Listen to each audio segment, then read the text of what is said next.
Mais j'en ai marre, en fait, j'en ai marre. J'en ai marre de me faire ghoster. Je me suis fait recaler par un homme qui me trouvait moins belle en vrai qu'en photo. J'ai réinstallé Hinge un peu pour voir ce qu'il en était. J'ai évidemment désinstallé cette application 3 minutes après être passé dessus. Soit je suis au prime de ma solitude, soit vraiment je suis addict aux applications de rencontre, mais là il faut faire quelque chose. Nouvelle vidéo, nouvelle réalité. Ce que tu vas voir ici, c'est du brut et du concret. Alors c'est parti. Je souffle. Mais j'en ai marre, en fait, j'en ai marre. J'en ai marre de me faire ghoster. J'en peux plus là. Je n'en peux plus en fait. J'ai tout essayé, ok, j'ai tout essayé. J'ai testé toutes les typologies d'hommes sur cette planète Terre. Tous, ils me ghostent, mais c'est quoi ce délire, genre? C'est quoi ce délire? Je n'en peux plus en fait. Tu fais un date avec eux, ils t'envoient un petit message pour... Ma grande, le bleu, je fallait plus le blender là. Pour te dire qu'ils ont apprécié le date, etc. Quand vous étiez en date, les mecs ils étaient comme un peu gentleman, c'est-à-dire que dès qu'il y avait une voiture ou quoi, genre ils te prenaient genre dans le dos pour essayer de te décaler, etc. Pour faire attention qu'un vélo ne te... Enfin tu vois, genre des actions gentleman quoi. Mais après, ça te ghost. J'en ai marre, j'en peux plus. J'en peux plus. Vous m'avez tous saoulés là les mecs. Bon, quand elle dit qu'elle a testé toutes les typologies d'hommes sur cette planète, c'est faux. On sait qui elle a testé et on sait pourquoi ça n'a pas marché. Elle a juste visé trop haut, comme la plupart des femmes de son profil, et se retrouve coincée. Dans ce que j'appelle le tartare. Pas assez belle pour intéresser les hommes qu'elle désire, mais à la fois trop imbue d'elle-même pour se mettre avec des hommes qui lui correspondent réellement. Du coup, elle finit par se faire ghoster. Et le pire, c'est qu'elle fait comme si c'était la faute des hommes. Alors qu'en fait, c'est juste qu'elle n'est pas à leur goût et à leur niveau, tout simplement. Ces hommes ont le choix et ne font pas d'elles leur choix. Conseil pour les hommes, ne plaignez pas ce genre de femmes. Buvez leurs larmes et trempez vos cookies dedans, car elles feraient de même pour vous, voire même pire. Travaillez vos finances et préparez-vous à quitter la plantation. Fin de la transmission. J'ai réinstallé Hinge un peu pour voir ce qu'il en était. J'ai évidemment désinstallé cette application 3 minutes après être passé dessus. Mais je vais vous dire quand même les 5 phrases d'accroche qui m'ont fait très rire. Voilà, donc je les ai notées sur mon petit carnet. Le premier, pitié, je suis très riche, like-moi en retour. Et sur son compte, il a mis son compte en banque. J'ai hésité. Il y a un mec qui m'a demandé si j'étais réelle. Ok. Il y en a un qui m'a dit t'es crazy goofy as fuck.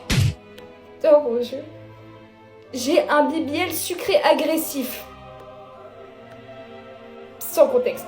Et le dernier, il m'a dit noie-toi dans mes pecs. Allez, gros bisous à vous. Alors déjà la question, c'est pourquoi une femme en Occident irait sur des applications de rencontres, sachant que normalement, dans sa vie de tous les jours, elle n'a pas besoin d'applications de rencontres pour rencontrer des hommes. À votre avis, je vous laisse répondre à cette question. Pour de l'attention, conseil pour les hommes, je comprends que le marché soit compliqué en France, mais pas au point sortir des phrases d'accroche les plus loufoques les unes les autres pour espérer décrocher un peu de poussi. Respectez-vous et ne faites pas ce genre de choses parce que vous avez vu où vous finirez sur TikTok et sans résultat. Je me suis fait recaler par un homme qui me trouvait moins belle en vrai qu'en photo. Cette situation, c'est un petit peu la phobie de tous les gens sur cette planète, et donc pour dédiaboliser un petit peu la situation et qu'on en ringueule un peu, je vais vous raconter cette story time. Pour celles et ceux qui me suivent sur TikTok depuis très longtemps, vous avez déjà dû voir le screen passer sur mon compte, parce qu'il est vrai que quand j'ai reçu ce message, j'en ai fait un TikTok. Enfin bref. C'était l'hiver dernier, je suis sur Tinder comme à peu près tous les hivers depuis quelques années maintenant. Et là, je vois un mec apparaître assez mignon, mais pas non plus tarpin mon style, vous voyez, enfin genre, j'aime bien les mecs qui font très homme, qui font très viril. Lui, c'était pas le cas, mais franchement, je vais pas cracher dans la soupe, il était quand même cute. Vous voyez bien que c'était pas avec un style de mec comme ça que je me voyais en couple, mais je me suis dit, bon, ma belle, tu cherches pas l'homme de ta life, let's go. Ce match, on discute franchement pas mal et le courant passe assez bien. Même si je sentais qu'il était très timide, je me suis dit, écoute meuf, c'est pas un homme timide pardon qui va te faire peur, donc je décide de le voir, ou c'est lui, je sais plus qui propose, mais bon bref. On se voit vraiment assez rapidement. Moi j'avoue que je déteste attendre, genre quand une personne me plaît, je préfère la voir direct plutôt que de me faire des films en message parce qu'on sait que une personne par écrit n'est pas du tout la même qu'une personne en vrai. J'en ai déjà fait des frais plusieurs fois. Bref, on décide de se voir, le courant passe plutôt bien, franchement, pour le coup il ressemble à ses photos, hein. Mais toujours pas vraiment mon style parce qu'il faisait pas plus homme dans la vie, mais franchement, encore une fois, moi je m'arrête pas sur ça et je savais que ça allait pas être l'homme de ma vie, donc je me suis dit bon, pourquoi pas. Mais encore une fois, je le sentais extrêmement timide, vraiment j'étais en mode putain, genre, moi vous voyez, je suis pas du tout une meuf timide, c'est-à-dire que moi je bavarde, j'ai aucune honte à être moi-même, vraiment. Donc on discute et tout, faut savoir, en toute chose, je sortais d'une journée entière à la bibliothèque. J'étais en plein partiel, enfin vous voyez franchement j'étais pas en mode on flic, genre vraiment j'avais une journée de cours, je sais même plus si j'étais maquillée ou pas, enfin vraiment les gars j'étais mais pas ouf du tout, mais moi je m'en foutais, vous voyez, pour moi on s'attarde pas sur un physique. Et puis j'ai assez confiance en moi pour sortir démaquillée, je m'en fiche. Le date se finit, franchement il a duré assez longtemps, je pense qu'on est resté bien 2-3 heures ensemble et quelque chose comme ça. Et j'étais assez contente, j'étais en mode ok bah cool, on va se revoir. Évidemment arrivé chez moi je ne lui renvoie pas de message, ça c'est un peu mon girls code les filles, moi je ne renvoie jamais de message après un date parce que je considère que si j'ai plu au mec il me renverra un message, si je lui ai pas plu il m'en renverrait pas et dans ces cas là je lui en enverrai pas non plus. Il me renvoie un message donc j'étais en mode ok cool, bah on a eu le même ressentiment etc. Et il me dit oui demain il y a le match, je sais plus c'était un match de quoi, il me dit demain il y a le match tout ça, si tu veux on peut passer le voir ensemble et tout. Moi je dis bah écoute je suis avec mes potes mais enfin je sais plus trop comment ça se passe mais en gros on avait prévu de se revoir assez vite vous voyez. Finalement le lendemain on ne s'est pas revus et je sentais que il était de plus en plus distant. Il faut savoir que moi les hommes distants comme ça je ne peux pas, c'est-à-dire que j'en ai déjà fait les frais toute mon adolescence à gérer des mecs qui étaient comme ça, alors moi c'est vraiment un gros red flag, quand je sens la moindre distance j'arrête tout. Donc là j'étais en mode ok ça va pas le faire. Je lui envoie un message, je lui dis écoute moi franchement je suis pas le genre de meuf qui me fait attendre, qui me fait machin, si t'as quelque chose à me dire, si ça se passe mal, si t'as pas envie qu'on se revoie, tu me le dis, je passe pas par 4000 chemins. Et là les amis, je reçois un message digne d'un homme méchant. Il ne semblait pas du tout être, honnêtement, je m'attendais pas du tout à ça lui. J'essaierai de vous retrouver le screen. Il me dit, je vais être honnête avec toi, t'es hyper intéressante, mais je t'ai trouvée moins belle et ça m'a refroidi. Et sachez les amis que moi je ne mens pas. Je ressemble vraiment à mes photos, bien sûr que je me mets en valeur, c'est évident, mais je ressemble vraiment à mes photos, vous pouvez aller voir sur Insta, sur TikTok, je ne mens pas. Donc j'étais tellement en mode, mais quoi ? Choquée et je manquais vraiment de lui insulter tout son arbre généalogique, sauf que j'ai dit ok, sois mature. Donc là je lui envoie un message en disant écoute, t'as le droit de penser ça, t'as le droit de vraiment, c'est pas méchant, t'as le droit de me trouver moche. Néanmoins je pense qu'il y a des façons de le dire et tu aurais dit ça à quelqu'un qui avait pas confiance en soi, ça aurait été terrible. Tu as de la chance que je sois une personne qui ait énormément confiance en moi. Déjà, il y a une phrase qui est assez problématique. Tous les hivers, je suis sur Tinder. Mais en réalité, quand on a un peu d'expérience, on sait que la plupart des femmes sur Tinder en Occident ne sont pas des femmes qui sont, dirons-nous, les plus aptes pour du sérieux. Et bizarrement, comme par hasard, lorsqu'elles se font recaler, oui, il n'était pas mon style après tout. Alors que c'est faux, les femmes ne sont pas du genre à lésiner sur ce genre de caractéristiques. La vérité, c'est qu'elle y est allée et ça n'a pas marché. Il l'a recalée et tout à coup, ce n'est plus son style. Elle dit aussi, tu ne cherches pas l'homme de ta life. Ça veut dire que, bon, mine de rien, elle était là aussi pour de la frappe, et c'est le genre de femme que l'on trouve sur Tinder. Ce genre de profil, ce n'est pas pour du sérieux, mais pour mettre des frappes pleines lucarnes. Quant à sa prétendue timidité, peut-être aussi qu'elle cachait plutôt son manque d'intérêt. Et ça, à aucun moment dans sa tête, c'est possible. Et on ne s'attarde pas sur un physique, sauf quand c'est moi qui choisis. Conseil pour les hommes, les femmes modernes ont vraiment du mal avec le rejet. Et le pire, c'est qu'elle affirme qu'elle ressemble à ses photos. Mais s'il dit que non, c'est que c'est non. Si vous ne voulez vraiment éviter de tomber sur des femmes qui ne ressemblent pas à leurs photos, vous savez ce qu'il vous reste à faire. Prenez un vol, direction Rio de Janeiro. Et vous me remercierez plus tard. Soit je suis au prime de ma solitude, soit vraiment je suis addict aux applications de rencontre, mais là il faut faire quelque chose. Donc ce que je vous propose, c'est qu'aujourd'hui on énumère toutes les raisons pour lesquelles j'ai enlevé ces putains d'applications, merde. pour me dégoûter de remettre, ok? J'ai enlevé les applications de rencontre le 26 mars. J'ai enlevé les applications de rencontre parce que je remarquais qu'il n'y avait rien de positif qui en ressortait. Déjà, il n'y avait jamais des très beaux mecs. Faut le dire, il y a un moment donné, il faut dire les termes. Je dis pas que je suis une très belle meuf, mais bon. Et le problème, c'est que quand tu fais la comparaison des mecs qui kiffent sur toi dans la vraie vie et des mecs qui kiffent sur toi sur les applications de rencontre, t'as un petit doute. Voilà, tu te dis, mais pourquoi il y a autant de décalage en fait? Dites-vous que j'ai fait 2 dates avec un gars et aujourd'hui on me le ressort encore tellement il était chum.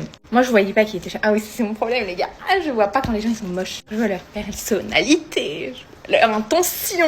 Je ne vois pas leur mocheté. En fait j'aime bien donner la chance au projet. Vous voyez ce que je veux dire? On va y à un moment donné. Tu dis allez le pauvre. Le pauvre, ça fait longtemps qu'il a pas eu de date. Autre truc relou, c'est que... Attendez, j'en rajoute un tout petit peu. Voilà. À chaque fois que je parle à un mec, j'aime bien dire dès le début que on va rien faire. Comme ça les calm down. Calm down. Bon, peut-être c'est pas la bonne méthode. Hein. Quoi qu'il en soit, ils prennent à chaque fois leurs jambes à leur cou. Oh non, ça pèle. J'ai fait une mauvaise combinaison. Regardez. Donc, à force de se prendre un maximum de râteaux où on te dit « Ah, mais non, gars, ça va pas le faire. Moi, je suis pas aussi religieux. Non, moi, je veux faire absolument le mariage. » Ou enfin, bref. Quand ils prennent peur comme ça, ils partent tous. Et donc, t'as toujours l'impression que les mecs veulent que ton huc. Vous m'excuserez de l'expression. Mais bon, c'est vrai. Ok? Donc, tu commences à avoir une sorte de « Ah, suis-je qu'un objet ?» Parfois, j'avais envie de l'envoyer, mais... J'ai un cœur, j'ai une âme derrière ce beau corps. Je ne suis pas que belle et bonne. Quand je me dis qu'il y a vraiment beaucoup de familles qui regardent mes TikTok, j'ai l'impression que ça se dégrade. Autre truc qui finissait par me saouler, c'était de répéter tout le temps les mêmes choses. Tu fais quoi dans la vie? Oui, super. Et toi? Ou alors, pire. Encore se répéter, allez, pourquoi pas. Mais être une intervieweuse, les gars, vous savez le nombre de fois où j'ai pris le rôle de Léa Salamé à la télé? Vous savez le nombre de questions qu'on a dû me poser sur le nombre de questions que je pose? C'est une folie. C'est-à-dire que les hommes adorent parler d'eux. J'adore. Mais parler de toi, never. Parfois, je leur demandais, est-ce qu'on est sur Combini? Est-ce que tu veux faire la promo de ton film ou du nouveau single que tu vas sortir? Enfin, je sais pas, peut-être qu'on est là. Donc après, ils posent des questions, mais alors faut voir leurs questions. Et toi? Et toi? Un peu d'originalité, messieurs. Il y a ChatGPT aujourd'hui, on trouve des nouvelles questions. Ou alors, pire. Alors, le pire de tout ça, c'est les jeux. Viens, on fait un jeu. Vas-y, c'est quoi ton jeu? On fait que des vérités. Alors, je peux pas vous mentir, ça mettait un peu de piment, hein. Ça a redressé un peu le truc parce que les questions, parfois, fallait les dynamiser, hein, parce que sinon, c'est tu préfères la sauce soja sucrée ou salée? Mais va niquer tes morts. Pardon encore une fois pour la vulgarité. C'est la colère qui parle. Et puis eux, ils tournaient autour du pot pendant 2 heures. Moi, je me cache pistache. On essaye de s'amuser comme on peut, hein. Écoutez, ils étaient tellement devenus chauds qu'il fallait être inspiré, hein. Ah ouais, mesdames et messieurs, j'ai mon BAFA, bien sûr que oui. Et alors, il y a les fois où ça marche, hein, où genre il y a un peu d'alchimie, un truc un peu mystique. Tu te dis, mais quoi, c'est possible que ce soit sympa en fait, les discussions. Incroyable. Alors là, c'est les pires. Les pires. J'en ai eu un, il a arrêté de me parler parce qu'il a appris que je faisais 1m78. Miskina, il n'était pas safe sur sa taille. Et puis il y a ceux qui te gossent, tu sais pas pourquoi. Alors là, c'est la magie de Noël. Je pense que comme moi, ils ont des difficultés à trouver leur père. Quand t'arrives à enchaîner 2 vannes, que c'est drôle, que les discussions sont sympas, qu'il y a du répondant, qu'il y a un petit truc, j'aurais tendance à le cultiver perso. Mais eux, pas leur vibe. Il y en a un, les gars. Dites-vous que je l'ai bloqué TikTok parce qu'il m'avait sur TikTok. D'ailleurs, ça a été un des TikTok. Hein. C'est hyper drôle si vous tombez dessus. Enfin, vous me verrez dans mes débuts en fait avec lui, finalement. Bref, je faisais des petites réflexions, mais je parlais surtout d'une bonne alchimie, d'un truc un peu sympa, machin et tout. Moi, je suis un peu à la recherche d'une amitié amour. Vous voyez, genre, en mode, on est bons potos et en même temps, on se kiffe. Vous voyez ce que je veux dire? Un truc un peu... En fait, je veux rire. Je vous jure. La vie, elle est trop dure pour pas avoir un mec drôle. C'est pas possible. Donc, quand je vois que je me marre bien avec lui, que c'est sympa, que ce truc, c'est...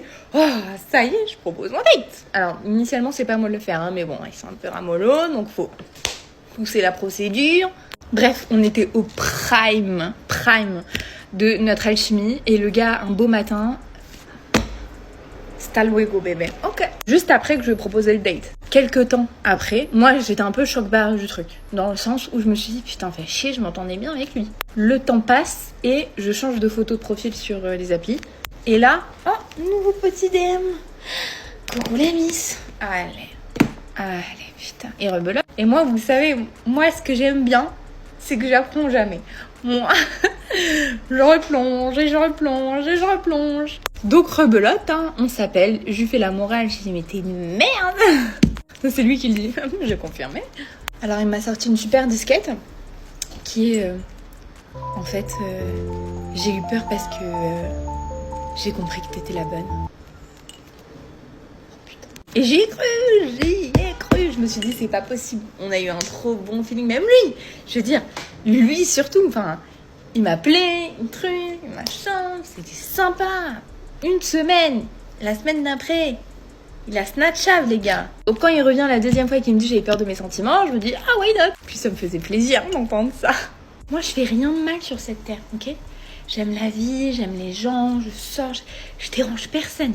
Pourquoi toi, tu viens me déranger pour obtenir quoi en fait? Parce qu'il a rien obtenu en plus. Il est venu pour repartir 2 semaines après. Je veux dire la prochaine fois, t'embête pas, hein, c'est pas nécessaire. Donc le nombre de ghostages, ça y est, ça m'a anesthésié là, des applis. Et puis je vous épargne les racistes. Oh putain.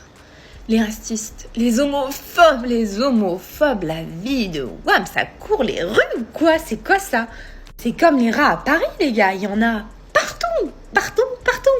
Alors au début tu tentes, hein, tu veux réadapter le personnage, tu dis écoute là en fait t'es dans une société civile, voilà absolument, une société civile, donc il y a de la civilisation, bien joué mon grand, et donc il y a des gens un peu différents, voilà. Et il y a des gens, ils aiment les gens qui ont le même sexe qu'eux, c'est tout. C'est pas toi, on parle pas de toi, non, t'inquiète pas, non, c'est pas une maladie, c'est pas la grippe.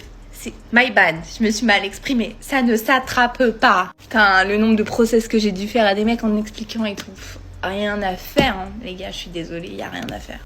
Bah écoutez, ça m'a fait du bien de parler avec vous. J'ai remis mes idées au clair. Merci beaucoup d'avoir participé à ça. Bon, on va pas se mentir. Déjà oui, elle ressemble à une addicte. Mais le pire, ce n'est pas ça. Vous l'avez vu devant vos yeux. Ce genre de femme, qui soyons honnêtes, ne fait pas partie des roses les plus fraîches du panier, se permet de dire il n'y a pas de beau mec sur les applications de rencontres. Est-ce qu'elle a déjà eu un miroir dans sa vie? C'est ça la question. C'est aberrant qu'une femme de son niveau esthétique se permette de dire des choses de la sorte. Mais c'est la réalité en France et elle est brutale. On constate aussi que beaucoup de femmes modernes ont ce sentiment de narcissisme ou de supériorité en pensant qu'elles donnent leur chance à un homme. Alors qu'en réalité, non, elles devraient s'estimer heureuses qu'un homme, des hommes s'intéressent à elles. Les hommes sont physiques, sont visuels, et son visuel n'est pas terrible. Et pourtant, elle arrive quand même à réussir à avoir un peu d'attention et un peu d'action. Imaginez sa version masculine, la vie est beaucoup plus dure pour lui, et oui, les hommes sur les applications de rencontres sont là pour de la frappe, mais en même temps, qu'est-ce que ce genre de femme offre de plus que ça? C'est ça la question qu'il faudrait qu'elle se pose. Conseil pour les hommes. On voit à quel point certaines femmes, même les plus moyennes, sont arrogantes, et franchement, je vous le dis, l'Occident, ce n'est plus la peine pour faire quoi que ce soit. Concentrez-vous sur vous et préparez votre départ. Bon, maintenant, changeons de sujet et écoutons cette petite PLS sur l'un des concepts les plus bullshit du féminisme. Vous savez, quand vous m'envoyez des vidéos comme ça, c'est seulement là que je ne regrette plus d'avoir passé autant de temps sur les bancs de l'école dans des domaines différents. Une conversation avec une femme qui défendait le not all men et qui du coup défendait les hommes qui se vexent quand on dit all men. Mon argument principal étant qu'on peut pas faire de généralité, qu'on peut pas faire des amalgames parce que dans d'autres situations, par exemple, dire tous les arabes sont des voleurs, bah c'est pas ok, donc là c'est pas ok non plus. Désolé, je me reprends, après on va me sortir que je fais du mansplaining. Elle a dit une phrase qui, en théorie, aurait dû se détruire en moins de 10 secondes. Alors, son argument principal, c'est de dire que un problème systémique, c'est une généralisation et donc que c'est prouvé par la science. Sauf que là, pour moi, elle confond 2 niveaux d'analyse complètement différents. Elle confond le macro et le micro. Une chose peut être vraie statistiquement, donc au niveau d'un système, sans être vraie individuellement, donc au niveau d'une personne. C'est-à-dire que dire que le système favorise structurellement les hommes, c'est une observation statistique. Et dire ensuite que chaque homme est complice, c'est un saut logique. Je pense que ceux qui ont l'habitude de débattre le savent, c'est un sophisme de composition. C'est-à-dire qu'aujourd'hui, certaines féministes décident d'attribuer à chaque partie ce qui n'est vrai que pour un ensemble de personnes. Et effectivement, c'est donc la même erreur que de dire que tous les Arabes sont des voleurs. De la même manière qu'on ne dit pas tous les Blancs, de la même manière qu'on ne dit pas toute la France. Et ce sophisme-là repose parfois sur une réalité statistique, pour moi, qui est déformée la plupart du temps. C'est-à-dire qu'aujourd'hui, le taux de délinquance est corrélé à la pauvreté et pas à l'ethnicité, qu'on finit par, dans le cas présent, transformer en caractère individuel. On l'attribue à tous les Arabes. La seule différence qu'il y a entre les deux généralisations, ce n'est pas la logique, comme elle prétend, c'est la cible. Elle estime qu'il y a une généralisation concernant les hommes qu'elle juge acceptable, mais qu'elle trouve non acceptable de l'autre côté. Et encore une fois, c'est pas parce que le raisonnement change, c'est juste le groupe visé qui change. Et pour moi, c'est un biais de motivation. C'est-à-dire qu'elle accepte ce sophisme-là parce qu'il sert son camp, il sert ses idées. Et comme elle fait partie du groupe dominant concernant cette histoire de racisme, ben là, bizarrement, non, on ne peut pas accepter ce sophisme. Bien évidemment, on le rejette parce qu'il sert l'autre. Ensuite, il y a un deuxième piège plus vicieux dans son argumentaire. Le fameux « si tu nies être privilégié, ça veut dire que tu es dans le déni ». Et ça, en psychologie sociale, ça porte un nom précis. Dites-moi d'ailleurs en commentaire si vous savez ce que c'est, le Kafka Trap. C'est entre guillemets, et j'en parle souvent, une accusation construite pour que aucune réponse ne puisse la réfuter.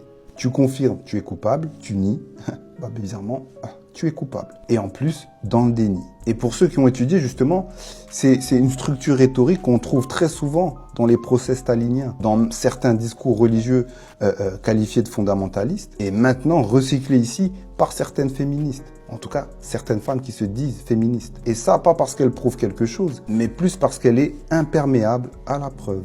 Et je le dis très souvent, une théorie qu'on ne peut pas réfuter, surtout en science, ça porte un nom. Je le dis jamais assez, ce n'est pas une théorie, c'est un dogme. Et le troisième point, c'est que le mot privilège lui-même a été détourné. Le concept, chez Peggy McIntosh, c'est un outil descriptif. Mesurer des asymétries statistiques de traitement et non un jugement moral sur des individus. Là, on lui a fait subir un glissement sémantique. C'est-à-dire que d'un outil d'analyse qu'on peut considérer comme froid, on en a fait une sorte d'accusation identitaire chaude.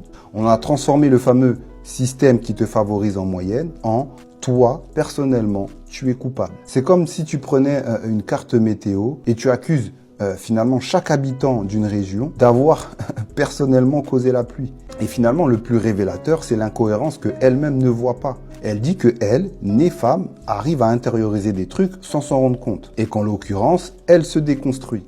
Très bien, alors pourquoi cette même nuance, cette possibilité de déconstruction, qu'on peut qualifier de consciente finalement, elle la refuse à l'homme qui fait exactement la même démarche, le double standard épistémique. C'est-à-dire que la même preuve de bonne foi est acceptée d'un côté, mais rejetée de l'autre. Pas par logique, mais par appartenance, encore une fois. Alors, je suis pas en train de vous dire que les inégalités structurelles n'existent pas. Elles sont réelles, elles sont documentées, elles sont mesurables. Je dis encore une fois que le raisonnement que la plupart utilisent avec le Holmen pour défendre ça est cassé. Et un mauvais raisonnement ne rend jamais service à une cause juste. Ça le fragilise et ça donne des munitions à tous ceux qui veulent le balayer d'un revers d'une main. Pour ceux qui connaissent Tachfel, il l'a déjà démontré il y a 50 ans. Notre cerveau adore les catégories. Eux contre nous. Ça rassure, ça simplifie, ça soude un groupe. Mais ce n'est pas de la sociologie. C'est de la psychologie de tribu déguisée en science. En tout cas, je suis pas là pour vous dire qui a raison sur le fond. Je suis là pour vous montrer où le fil se casse. Maintenant que vous le savez, vous ne pourrez plus l'ignorer. C'est ça le vrai privilège. C'est celui de voir clair là où la plupart des gens se contentent de se répéter. Je pense que là, mon temps est écoulé. 5 minutes, c'est un peu trop sur cette application. Vous pouvez fermer cette vidéo et retourner croire ce qui vous rassure. Je pense que tous ceux qui seront arrivés jusqu'à maintenant pourront maintenant distinguer une analyse d'un slogan. Parce que là, c'est clairement un slogan. Conseil pour les hommes. Peut-être que le féminisme est finalement un mal pour un bien. Peut-être que le féminisme nous permet enfin de voir la réalité en dehors de l'Occident et nous permettre de goûter finalement à mieux, à un nectar divin qui se trouve à l'étranger. Et peut-être que sans féminisme, nous ne l'aurions jamais su. Donc, comme le surfeur d'argent, surfez sur cette vague de féminisme et allez découvrir de nouvelles planètes. Mais le pire, c'est que la meuf, quand elle m'a vu, je l'ai vue une fois dans ma vie, c'était il y a 1 an. La meuf, je la vois, elle me prend dans ses bras, elle fait hello, elle te fait une putain de câlin. Non, mais les Françaises, vous êtes à la route à son pied, je vous le dis, vous êtes des grosses. Vous êtes des merdes. Je sais pas, vous faites la bise, c'est froid, c'est coucou, ça va, t'as fait quoi aujourd'hui? Ouais, tu vois une étrangère, elle prend dans ses bras, elle te fait hello, wayo, ah ma pite aussi, yo. Et vous, les Français, vous êtes à la route à ce complet.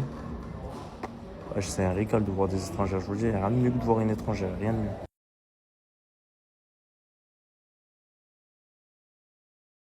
Si cette analyse t'a parlé, alors ne bouge pas. La vidéo qui s'affiche à l'écran en ce moment va sûrement te plaire. Clique dessus maintenant pour ne pas rater la suite. Reste lucide, on se retrouve de l'autre côté.